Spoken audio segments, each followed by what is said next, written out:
Ste na uradni večerji s 4 hodi. Juha, solata, glavna jed, sladica. Ob pogledu na pogrinjek ste v zadregi, saj ne veste, katere vilice uporabiti za solato, katere bi morali izbrati po bontonu. A. Zunanje vilice ob krožniku, B. Notranje vilice ob krožniku, C. Vilice nad krožnikom ali D. Vseeno je, katere vilice uporabite. Zunanje, notranje. Ja, tute so za sladice. Ja, to so za sladice.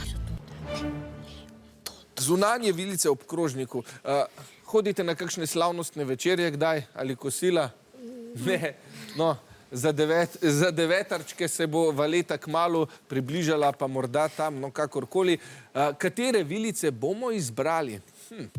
Na uradnih kosilih in večerjah so pogrinjki običajno sestavljeni iz številnih kosov pribora, pri tem pa ima po bontonu vsak svojo vlogo. Takole.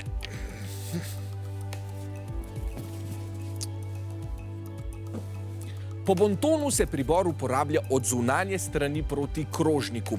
Za juho se torej vzame žlica, ki je postavljena najbolj zunaj. Nato sledijo vilice in nož za solato, medtem ko se najbolj notranje vilice in nož uporabljajo za glavno jed. Pribor, ki je postavljen nad krožnikom, je namenjen sladici in se uporabi na koncu obroka. Mi pa smo vilice zapičili v odgovor A. 5 točk za obe ekipi.